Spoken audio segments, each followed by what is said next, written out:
All right, well, last night, if you weren't here, we did some biblical theology last night. Today is going to be a little bit different. I mean, there's going to be some of that sprinkled in. But today, Will encouraged me, actually did a little bit more than encourage me. Sort of insisted on, when you come here, you need to do a second day and do some topical things that are current. May not seem current at first, but they're actually current. Some things of apologetic value, and then just some things that he said that I thought might be appropriate, might really again either have apologetic value or just be things that you ought to know about. And so we're going to do a series of 5 topical things today. And we're starting off with this one, Pagan Christ. Now, I don't really see, other than Faith in the back, anyone that's sort of an undergraduate age. But let me just tell you, this topic here is something that most high school, college students are going to be familiar with, even if they don't know how to name it. Because this is an idea that, I'll explain what it is in a moment, but this particular idea that Jesus has some association with pagan religion is very current and gets a huge number of views on YouTube. There are lots of websites devoted to it. This is something that if you spend any time online, especially again with unvetted information, which that's pretty much what the internet is, just a hodgepodge of information. Some wonderful stuff, seeded in the midst of a lot of garbage. You're going to run into this. And so most of the younger generation, they will have been exposed to this and wonder about it. And specifically, the technical term for this is Jesus mythicism. And there's really a twofold thesis to it. One is that there is absolutely no evidence that Jesus of Nazareth ever lived. Okay? That's item number 1. Item number 2 is that what we think of as Christianity, and really oriented to the person of Jesus, who he was, what he did, all of that comes from pagan religions, basically a repurposing of certain elements of pagan religions, so that what you think of as Christianity and this person of Jesus is actually a mythical construct of really an eclectic choosing of ideas from certain pagan religions and then just sort of mashed together to come up with this figure. So the Jesus mythicist doesn't believe Jesus existed, but believes Jesus is alive and well in the minds of millions, and he's just a misunderstood mythical amalgamation of pagan ideas. That's all he is. Now this approach, let me just see, we'll start off with this one here. You will find this in print. Very few people who could actually call themselves scholars buy the Jesus mythicist view. Tom Harper is sort of an academic. I mean, I only know of one really credentialed New Testament scholar, but he's, I don't know, I don't want to be pejorative, but he says some other crazy stuff in other areas that make you wonder if he's not one brick short of a load, kind of thing. But he does have credentials. But these are if you're going to look for sources on the web, these are probably your 3 go-to sources for the Jesus mythicist idea. Tom Harper's book, The Pagan Christ. This one is a sort of a semi-popular, tries to be academic book by Timothy Freak and Peter Gandy. And this one over here has a very strong web presence. Akaria S is a pseudonym. This is a woman author. Her last name is actually Murdoch. The Christ Conspiracy, the greatest story ever sold. And you will see, if you just Google like Jesus mythicist or Jesus myth or Jesus didn't exist, I guarantee this name will come up. has a very strong presence online. It has been most popularized, though, to students, to the younger generation, through this film. Zeitgeist, the movie, is an independent film. Zeitgeist is actually sort of a hodgepodge. This is from Wikipedia. It really blends a number of skeptical and conspiratorial ideas. And one of the segments of the film is about the historicity of Jesus. Again, it puts forth the Christ myth theory, Jesus mythicism.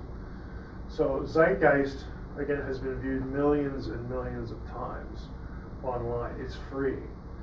So that was part of the strategy. Make the movie, put it out there, and people will watch it. It goes up on YouTube, and it's had a very wide influence. But it throws in all this other stuff. 9/11 conspiracies, New World Order stuff. So, for many people, it's easy to look at Zeitgeist, and if they sort of learn a little bit about it, they just dismiss it. But the thing that it's actually really known for is the Jesus myth idea, that component of the film. Now, let's just take the two fundamental theses one at a time. First one, there's no evidence that Jesus ever lived. I'm not actually going to spend a lot of time on this because this has been sort of beaten senseless. Both of these books are by atheists, and they're not buying it. Okay, so even atheists, and these are scholars. Maurice Casey just passed away recently. He was a New Testament scholar, and so is Bart Ehrman. Bart Ehrman is still alive. He teaches in North Carolina. They are very well known in biblical studies, biblical scholarship. And Casey's book very specifically targets the whole Zeitgeist Jesus myth idea. It basically says, look, I don't believe anything about Jesus. I don't believe in God or anything like that, but it's absurd to say that he never lived. And it's also absurd to say that what Christianity puts forth is just a hodgepodge of pagan ideas. He says it's ridiculous. And so he goes through and debunks some of the books I showed you in the previous slide, and lots of others. He's very familiar with the online community that promotes Jesus mythicism, and he goes through them one at a time. It's an academic book. It can be a dense read, a little hard read for the person who sort of doesn't speak the language of the academy, but it's quite good. Bart Ehrman, again, famous for being the evangelical turned atheist, says the same thing. It's just crazy to think that Jesus never lived. And so he actually wrote a book against it, and he took a lot of heat for it from the Jesus mythicist community, because since he's an atheist and a high-profile one, been on the Colbert Report and all these late-night talk shows, they thought he was their friend, and then they basically quickly turned against him when he said, you folks are just out to lunch on this one. You don't have to believe anything about Jesus. I don't, but the idea that he never lived is just nonsense. A couple more. Marcus Borg, Dominic Crossan, very famous figures in New Testament scholarship. And they've not put forth books aimed at debunking the idea, because these books precede Zeitgeist, but they do put forth good material that establishes the historicity of the figure. So again, if you run into this and you're looking for ammunition, one of the first things that someone who wants to promote this idea is going to say, oh, you're just doing that church stuff. You're giving me resources from pastors and evangelicals and people who are confessional. No, not really. I've just shown you 4 books by people who don't believe in the deity of Christ or God at all, that are opposed to the Jesus mythicist view. So you don't need to depend on evangelical sources. There are, of course, evangelical sources. The one on the left here by Eddie and Boyd, The Jesus Legend, is an attempt to, again, systematically go through Jesus mythicism, point by point, and address those things in an academic way. Gary Habermas from Liberty University, this is a more popular title, but he has become known for sort of one of the go-to guys for discussing the evidence outside the Bible, outside the New Testament, for Jesus of Nazareth. So this one's a little bit more readable. But Rhodes and Eddy, it's a good academic book, and they're both good writers, and they communicate pretty well. Craig Evans, again, he has a chapter in this book on Jesus mythicism, so it's not the whole book. This one on the right here is a small paperback. I think its weakness is that it shows a few of the signs of being put together kind of in a hurry. It was a response book to Zeitgeist by Porter and Bedard, but it still has a lot of good material in it as well. So I would recommend that. And so it's less than 200 pages. So if you wanted to sort of get up to speed on what the arguments are and responses, that would be a good choice. So we're going to spend most of our time on number 2. Virtually all the details of the life and teachings of Jesus are somehow coming from pagan religion. And I'm going to focus on Egyptian material and Mithras. Mithras is the central figure, one of the Greco-Roman mystery religions. So as far as similarities, what you're going to see is, yeah, there are similarities between the basic ideas of Christianity and some pagan religions. But even when there are similarities, when you drill down a little bit into the similarities, you're going to see that the two entities, Christianity and this other one over here, they're really using terms in different ways, and there are some fundamental differences even when the similarities are struck. And the reason you have any similarities at all is pretty self-explanatory. The ancient world, again, they're predisposed to supernaturalism. So that's it from the get-go. And that means their thoughts about creation, life, death, any sort of anomalous experience, they're going to be explained in supernatural terms. And every religion, again, is concerned with life, death, rebirth, afterlife. I mean, this is what they're all about, every one of them. But they articulate, again, beliefs about the afterlife or beliefs about salvation in widely different ways. But since the concerns are the same, you're naturally going to get, ideas about those things that are going to have some points of overlap. There's also the issue of geographical proximity. I mean, this is the Mediterranean. They're not cut off from each other, and so you're going to have, Christians meeting pagans and pagans meeting Christians, and paganism can break down into, a few dozen different sorts of belief systems or cults or whatever. But they run into each other all the time. So there's just invariably going to be some sort of, cross-stimulation and discussion, a comparison of ideas. And when people write, this is in prehistoric times, there's a lot of writing going on. There's going to be some note, some record of how all these different groups talked about the same set of issues.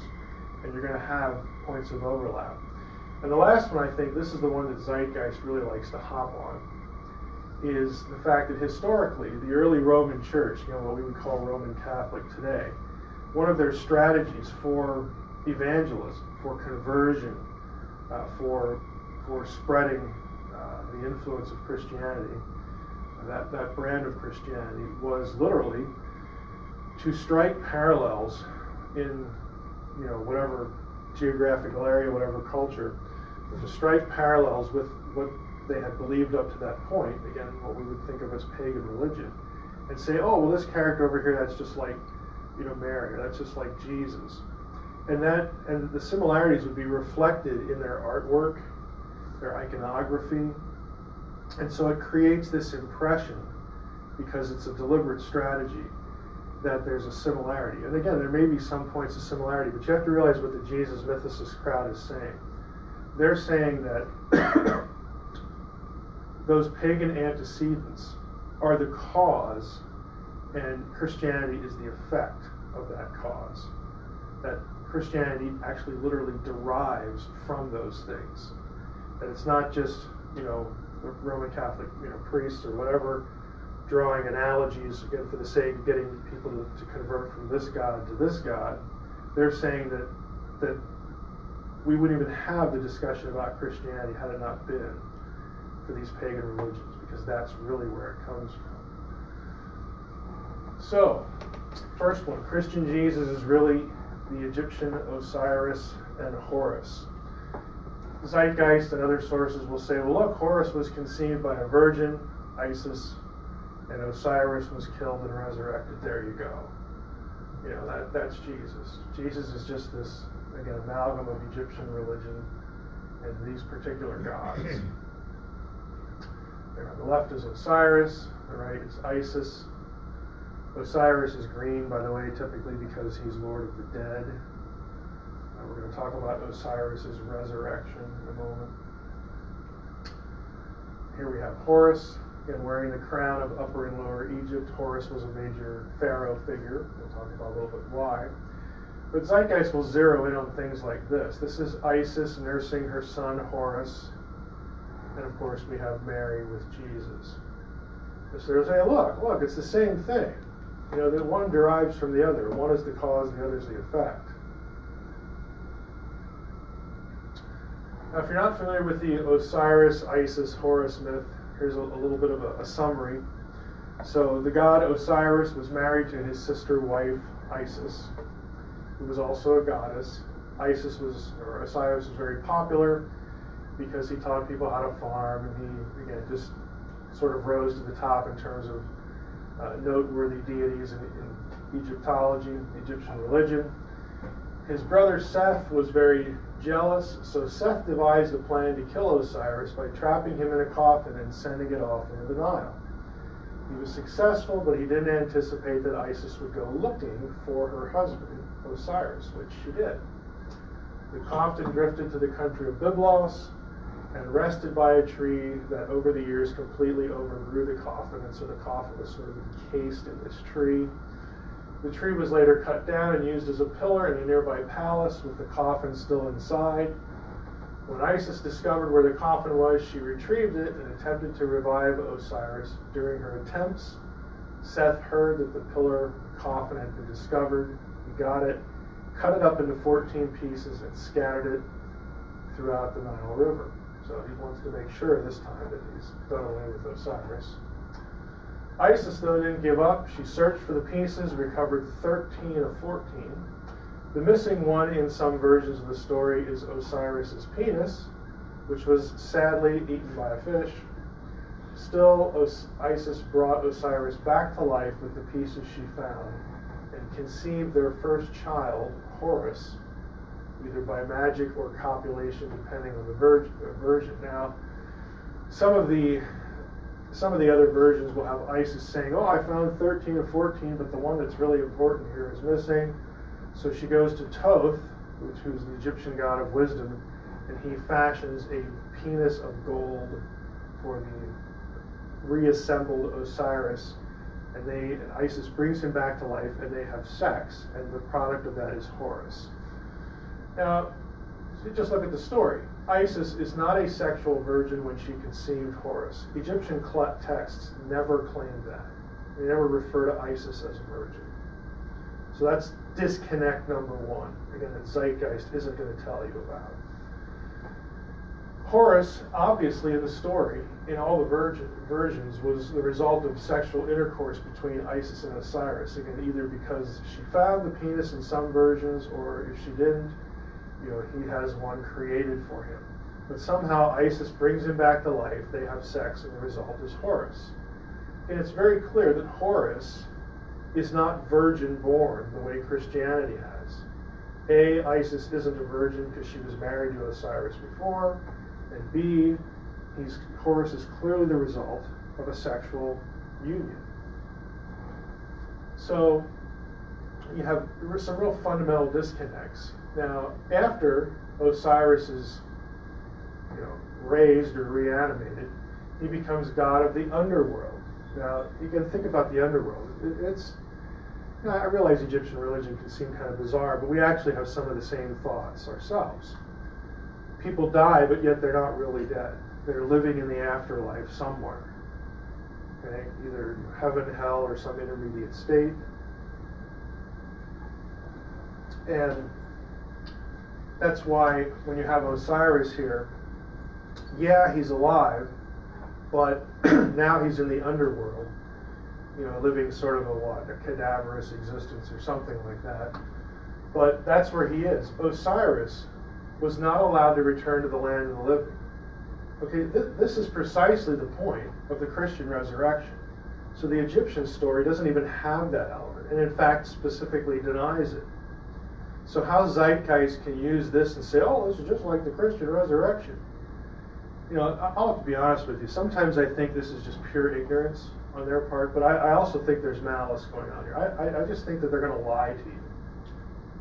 They're just going to lie, because who's going to bother to check? Horus, eventually in the Egyptian story, became a god king, and the pharaoh, every succeeding pharaoh, at least if they were natural-born Egyptian, foreign pharaohs, depended on what they wanted their people to believe. But Egyptian pharaohs were the reincarnation of Horus. That was why Pharaoh was considered a god. And Horus becomes a god king, and then he gives up his throne in the Egyptian story and replaces him with a human being, the pharaoh. So each succeeding pharaoh is the reincarnation of Horus. Now, there's a New Testament scholar. I wanted to throw this up here just because, again, I will give my files, my slides to Will, or post them somewhere so you can get them. But there's a link here. Lord Gask is a New Testament scholar, and he's one of the few actually in the evangelical orbit. I mean, I've shown you a couple of the response books, but that's about all there is. He took Zeitgeist pretty seriously, and he said, you know what, I need to do a fairly serious job of debunking this. And so what he did was, on this site, he talks about, Tom Harper, one of the books I showed you, his views, and what Harper claims. According to Harper, there's no evidence that Jesus of Nazareth ever lived. It's basically all Egyptian religious ideas. Harper never quotes any contemporary Egyptologist or recognized academic authority on world religions for his claims. So Gask said, I'm going to go ask some. I'm going to go ask who this guy is.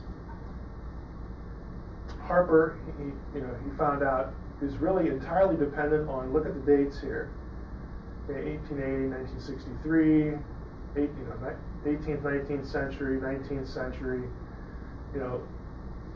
authorities or writers is probably a better way to say it, of more than a century ago.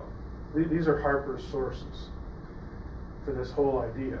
And one of them that Harper, calls one of the great geniuses of the 20th century, great Egyptologist, was a high school language teacher who was a theosophist.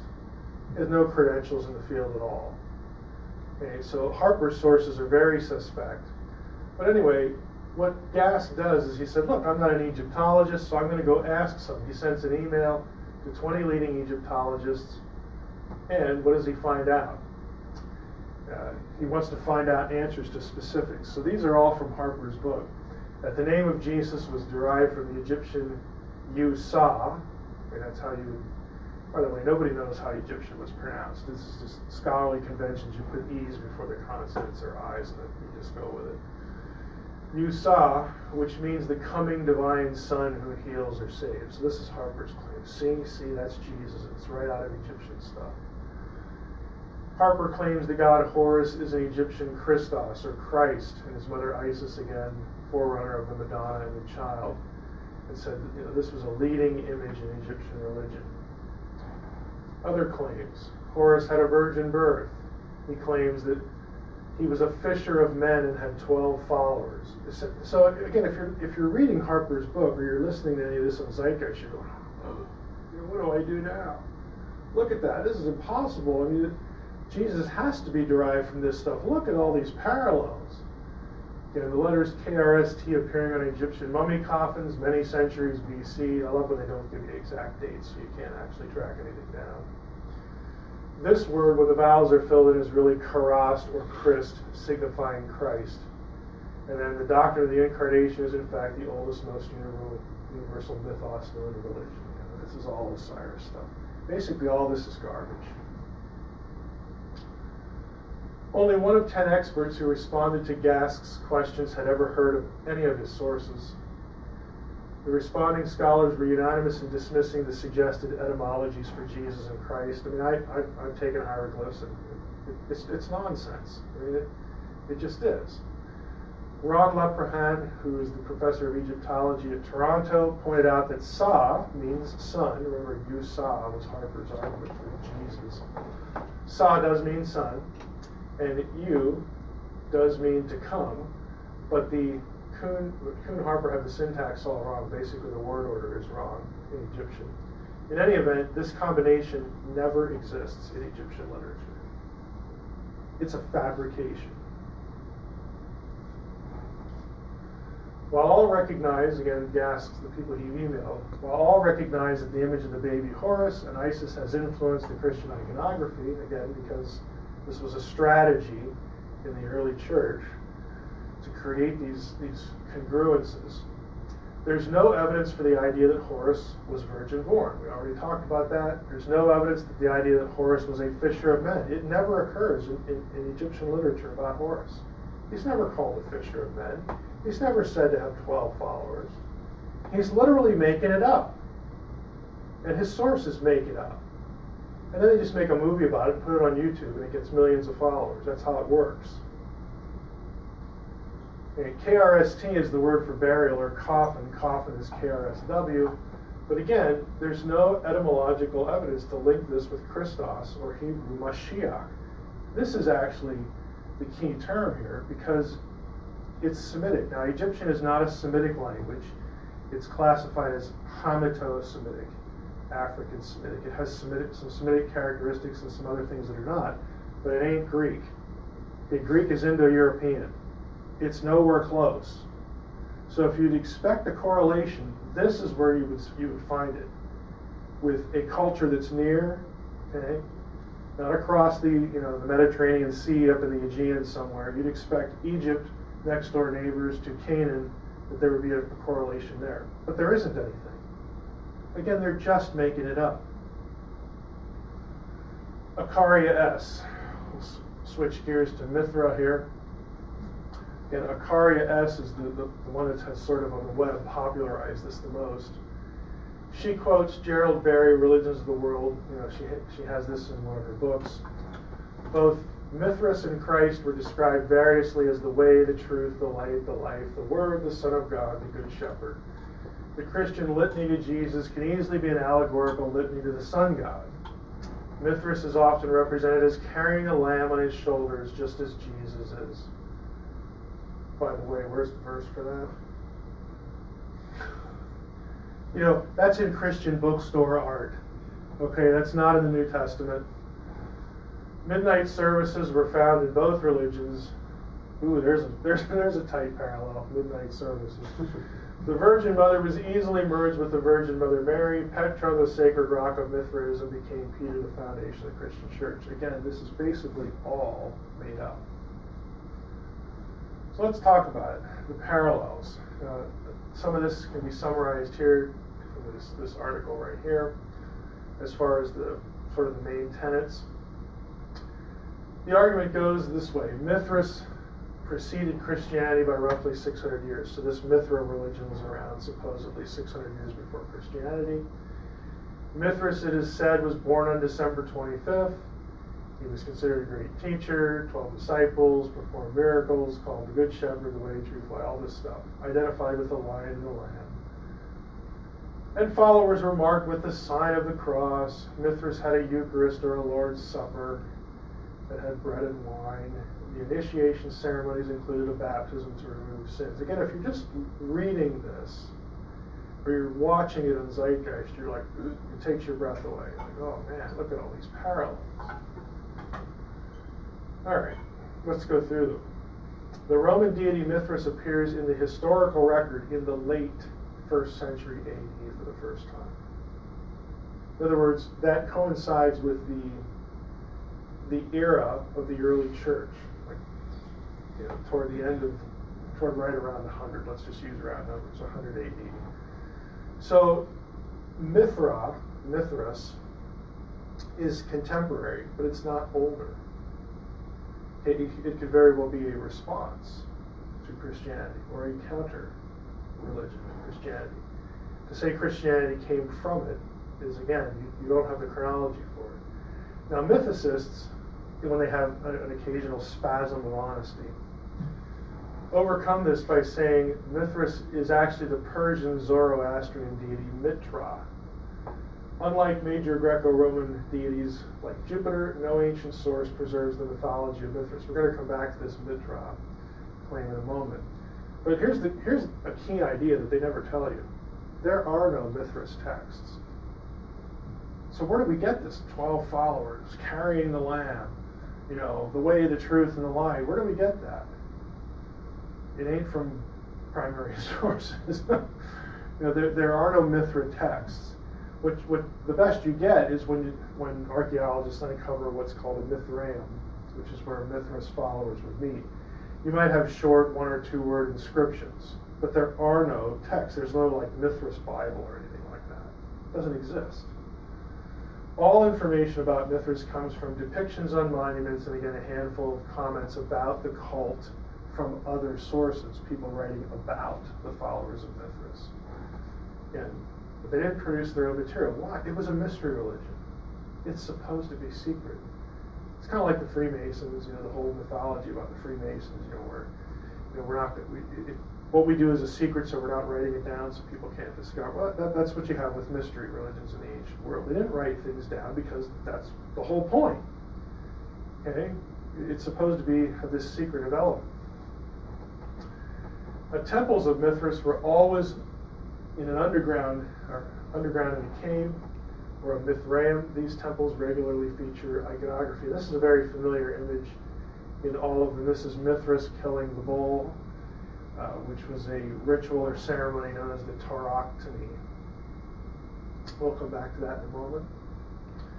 Here's a Mithraeum that's been excavated.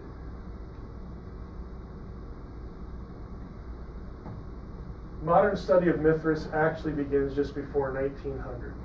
Okay? So here we have, once again, the 19th century, with Franz Cumont's Text et Monument, 2-volume work that at his time, dated 1900, collected all the ancient evidence about Mithras known at the time. Okay, so he made an effort to collect everything. Now, Cumont assumed, key word, we know what happens when we assume things, that Mithras was merely the Roman form of the ancient Indo-Persian deity Mithra or Mithra.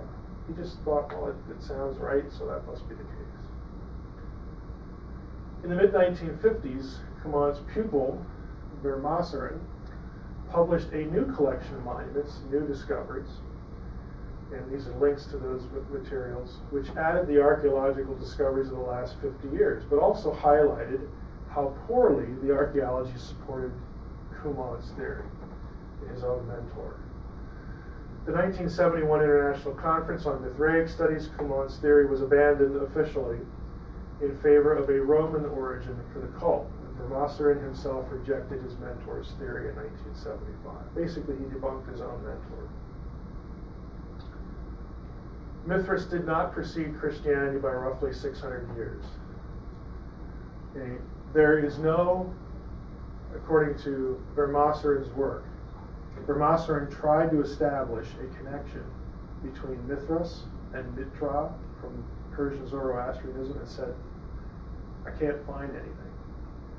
There is no connection between the two. And that was a linchpin to Cumont's theory. And it was one of the leading reasons why it was abandoned. Because we can't say certain things about Mithras because they left us no texts.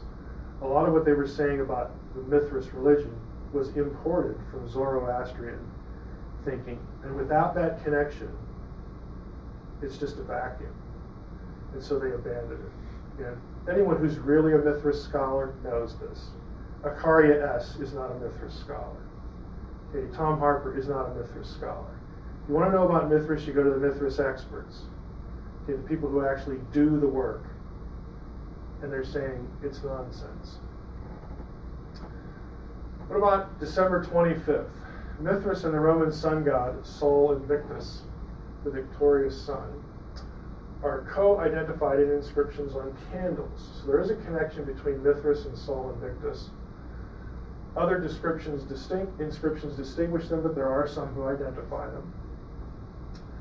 In AD 274, this is well after the Christian origins, Emperor Aurelian gave the cult of Sol Invictus official status alongside the other traditional cults of the empire. And according to the text chronography of 354, the birth of Sol Invictus was celebrated on December 25th. This is how you get a Mithras birth date for December 25th, the connection to Sol Invictus. So, okay, let's just say Mithras, December 25th. Well, that's nice. And Christmas wasn't in December for the first 300 years of the church's history. By the way, Jesus wasn't born on December 25th. Okay? There's that little thing, like, oh, what a shock. Yeah. But even in the early church, they didn't think that. They didn't even celebrate Christmas, the birth of the Savior in December. Some church fathers argued against celebrating the birth of Jesus at all. Origen was one of those. He said birthdays of gods were for pagans. So he actually opposed any sort of celebration. If, though, early Christians observed it at all, again in the first 300 years, the celebration of Christ's birth was usually part of the Feast of Epiphany, which was on January 6th. Eventually, church authorities did settle on December 25th as the birth of Jesus, knowing that it coincided with existing pagan festivals honoring Saturn and Mithra by that time. So again, it was part of the strategy. We're going to link Jesus to familiar things for pagans in the hope that the pagans will say, oh, well, Jesus is really our God too, so let's worship him and join the Christian church. It was an evangelistic strategy. It sounds kind of odd to us, but that's what they were thinking. That's the way you move people over. You create familiar connections and then you move them over to Christianity. This is how Christianity becomes the official religion all over ancient Europe. So in that sense, it sort of worked, but theologically it's a mess. But like, who's caring about theology? That's just for boring people. The idea, again, was to convince pagan subjects to change allegiances. Western Christians celebrated Christmas on December 25th for the first time in 336, after Emperor Constantine had declared Christianity the empire's official religion. So you got a 300-year problem, essentially, if you're going to make the Mithras argument. Eastern churches, though, stuck with January 6th. That's one of the things that separates them. But again, there's no biblical evidence Jesus was born on any of these dates. Other claims. There's no evidence that Mithras was a historical person. Oops, we forgot about that one. Again, he appears in the historical record around 100, late 1st century. But the people in the mystery cults and their little inscriptions and the writers who are writing about Mithras, nobody ever claimed that Mithras was real. Again, isn't that a significant omission? I think that would matter a little bit. So the idea he had 12 disciples, that's a fabrication. He's not a real guy. He doesn't have 12 guys following him around. Okay? The idea comes from the zodiac. Since Mithra was the sun, remember he's identified with Sol Invictus, the victorious sun. Therefore, the 12 signs of the zodiac, that's where the 12 disciples come from. See that? This is what you got. This is where these ideas come from. But again, if you're reading Harper's book and you just see this list of parallels, it's like breathtaking. But then when you really drill down into it, it's like, you got to be kidding. This is where it comes from? Well, yeah. Jesus carrying a lamb on his shoulders. Again, there's no New Testament verse for that. Go to the Christian bookstore and look at some art, and look at it. Titles Good Shepherd, The Way, the Truth, all these, Savior, Messiah. Only the terms Redeemer and Savior can be verified as having any association with Mithras. And every pagan cult thought their deity was their Savior and all that kind of stuff.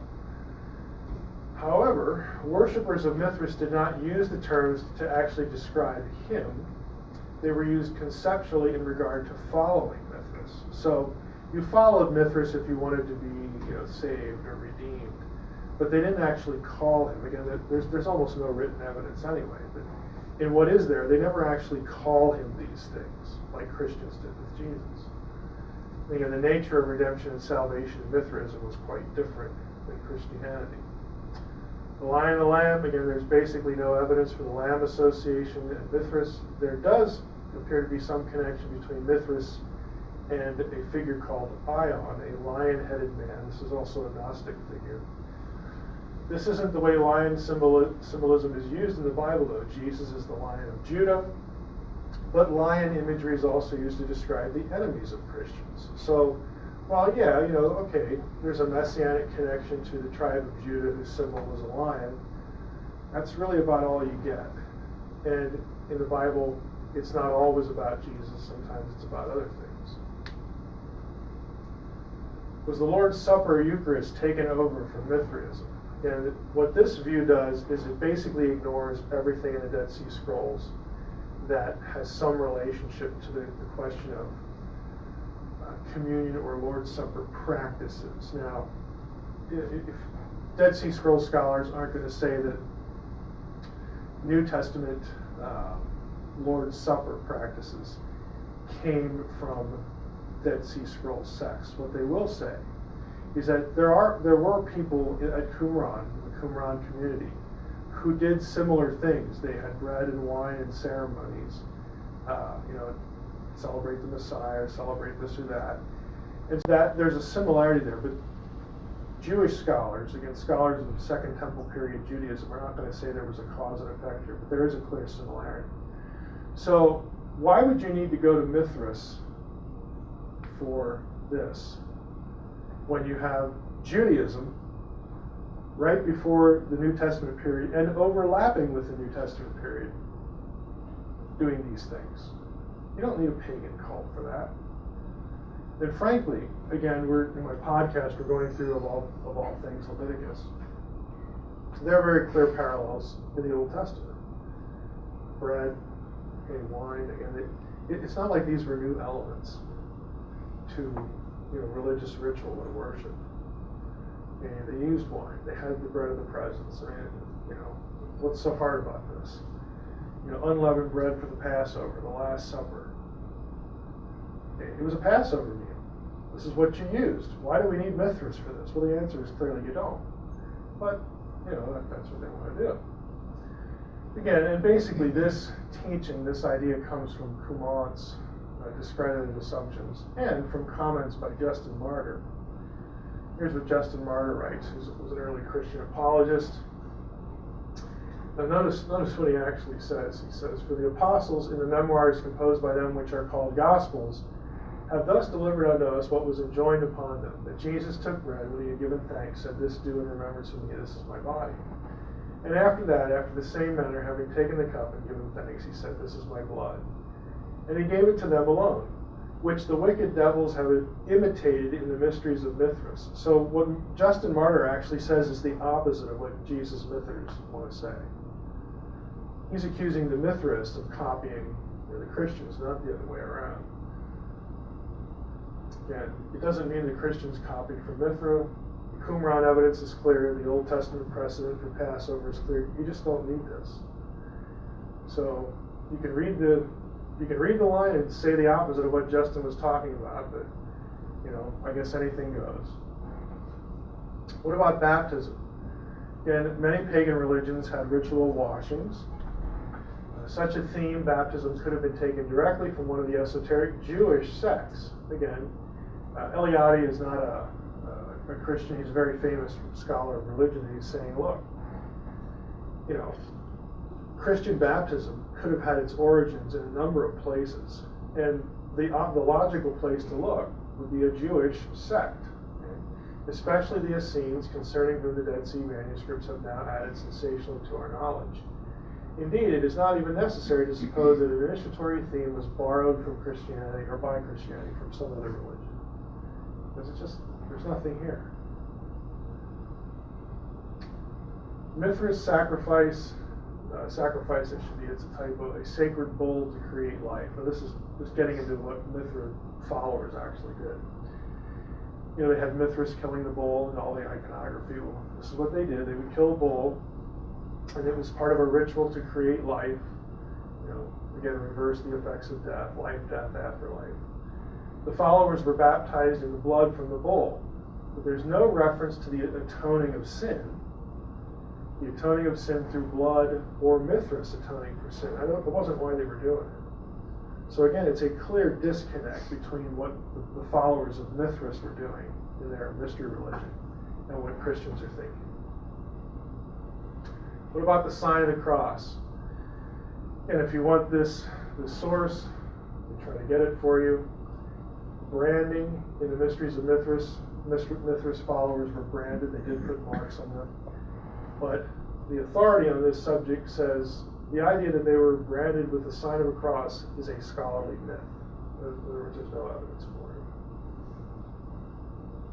There's also no reference to Mithras being virgin born or visited by magi.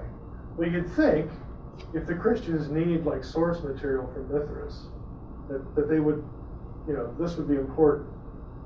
Okay, but again, they don't. They're literally making it up. All known Mithras tradition has Mithra being born from a rock. Okay, all of the traditions about Mithras, the stuff that's written about their religion, says he was born from a rock. Well, then how can the rock-Peter connection make any sense? Jesus wasn't born from a rock, and he wasn't born from Peter either. And it's just absurd. But again, I hope you're getting the point. You read these books. Your young people watch the Zeitgeist video, and they go through this litany of parallels, and they're blown away. All this stuff I hear in church is a fabrication. It comes from some cult, some Greco-Roman cult or Egyptian religion or whatever. And they're not going to take, obviously, the time to, I need to go track this stuff down. And they're not going to do that. I mean, they might dismiss it. They might believe it. They might never tell you. This is the kind of thing that I think would be very useful to go through in church, because I'm willing to bet that a lot of young people in your church have watched that video or heard about it, or come across something on the web after they heard about it. Now here's a picture of, this is Mithras iconography. He's being born from a rock. Again, all the traditions agree here. The earliest existing account of Mithras' birth, again in iconography like this, has him coming from a rock, and around the circle surrounding Mithras, here are sheep and goats. Here's a guy over here. Well, is that a shepherd? Okay, well, maybe it is. Of course, if you're a car, yes, you're going to say it is. It's interesting, again, because according to this religion, Mithras was supposed to have been preceded, or he was supposed to have been born before the creation of humans. So how does this make any sense? Well, the answer is it doesn't. Okay, this isn't supposed to be, this isn't supposed to be fodder for, hey, when Mithras was born, look at all these things that are around there. Okay, that isn't the point. But yet, Acaria S will take something like this and say, look, Mithras is being born. There are shepherds there, just like Jesus. And if you knew anything about Mithras, shepherds didn't exist at the time. So the point of this iconography is not to say shepherds were present when Mithras was born from a rock. Because in actual Mithras theology, again, all the sources we have are people writing about what these people believed. But in all those sources, the idea is that Mithras was born before there were any humans. And so these details, again, have something else in mind. I personally think, and I'm not the only one, if you look at some of the other ones in here, that the Mithras religion was very tied into astrology, okay, to the zodiac, that kind of thing. And so some of these symbols have easy correspondences to parts of the zodiac or constellations. So that's probably a better approach than saying there were humans before there were humans, that kind of thing, because it just doesn't make any sense. But again, they're not going to tell you that. There's also no reference to Mithras dying on a cross. I don't know how much time I have here. What time do you have? 20 minutes. 10 till? Okay. You might wonder, okay, where does this image come from on Freak and Gandy's book? Now, this actually isn't going to be Mithras, but again, they're going to talk about Mithras in here, and you might be misled. But where does this symbol come from? This is actually a seal, a little cylinder seal that it used to be in a museum in Berlin, and it was lost shortly after World War II. And what you did with these seals, again, you rolled them on clay or some other soft surface, and then it created an impression. So here's the seal, here's the impression it creates. It's actually the reverse of this. It is associated with Orpheus or Dionysius. You'll notice there's an inscription here. Okay. Here's the inscription. Orpheus Bacchikos refers to the mythological Greek musician Orpheus and the Greek wine god Dionysus, whose Roman name was Bacchus. It's dated, the seal is dated 200 to 300 AD. So again, it's well after the Christian era.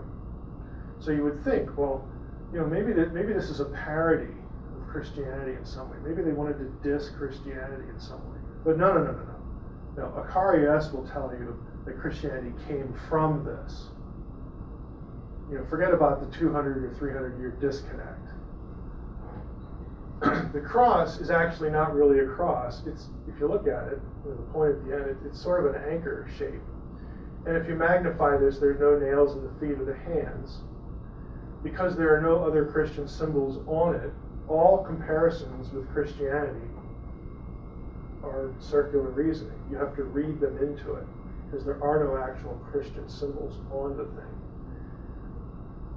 Orpheus was the son of a muse. Muses were goddesses with superhuman music skills. They joined the expedition of the Argonauts, which may have something to do with the anchor shape. Argonauts, ships, sea, you need anchors, that kind of thing. What a leap. Saving them from the music of the sirens, Orpheus saved the Argonauts from the sirens by playing his own music. Orpheus was killed by being torn apart by a band of women. No, I'm sorry, he wasn't crucified. He was torn apart by a band of women. Kind of like the Beatles. The mystery religion of Orpheus does go back to BC, but again, there's no crucifixion. It's not a crucifix, it's an anchor. And the inscription, again, it tells you what it is. Now, many scholars, though, consider the seal a hoax. You will find this in the literature, in part because Orpheus was not crucified. So what they're saying is, look, if it's not an anchor, let's just say it's a cross. That doesn't make any sense. So it leads us to believe that if someone was trying to make this argument, this might actually be a fake. There are scholars in the field of Orphic studies who think this thing is a fake. There's actually several of them. And the same for Dionysus. Dionysus was not crucified. There's no record that December 25th was ever significant for Orpheus or Dionysus. Dionysus was not virgin born. His parents were either, depending on the version of the mythology. Dionysus was either the son of Zeus and a mortal woman by direct copulation, or Zeus and the goddess Persephone. There's no virgin birth in Dionysus or Orpheus. Again, including closure. This is about the seal, the object. To this part of the inquiry belongs a mention of the curious and much discussed seal or amulet in Berlin. Again, it's no longer there, but it was. The design on this seal, again, the figure, which I took from this quote, which is dated in the 3rd or 4th centuries AD, shows a crucified man. Again, we're making that assumption. Above the cross are a crescent moon and 7 stars, and across and below is the legend Orpheus Bacchus. This has usually been supposed to be the work of some Gnostic sect exhibiting a syncretism of Orphic and Christian ideas, just as Christ is seen in Christian monuments with attributes of Orpheus, again, working in reverse, again, because of the strategy to create correlations with other gods. So here, by a tribute from the other side, Orpheus is representing the attitude of Christ. Now, Kern, who is the collector of the amulet, recanted and expressed himself convinced by the expert opinion of Ryle and Zahn that the Orpheus Bacchus gem is a forgery. So the guy who actually collected it originally came around to believe that it was a fake. So even if it's not, you have a number of incongruences with it. So if you're into this, again, you'll get access to the slides. There are some really, I think, pretty good websites on other aspects of Zeitgeist that you can look up. And I would say for students, again, and anybody who has access to this library here, use the databases. Always insist on primary sources. This is what I do every time. I don't know if any of you have heard me on the radio, or because I do lots of interviews. You know, like especially with crazy stuff like ancient astronaut theory, it's always the same. Show me the texts. Show me the primary sources. That is our starting point. I don't care if they said this. I want to know who they are. And usually that kills the conversation right there, because it's about peddling mythology. I can't put it really any other way. When you go through the material and you realize these connections are so surface oriented, and some of them are just fabricated, and the ones that aren't fabricated are wrong in like 3 or 4 other different ways. It's just peddling an idea to do what? To destroy the church, to destroy somebody's faith, whatever. That's what it is. But you're only going to find that if you insist that someone show you the data. Like I said, it usually just kills the conversation. You get the data, then you start tracking things down. Okay, that's what you do. Yeah. If you want information about some of that, I've blogged on some of this. I blog again what other people have done about it. Go up to my website, just put in some of the things in the search field, and you'll find other resources. But always insist on the data. Like I said, it usually just kills it right in its tracks. So.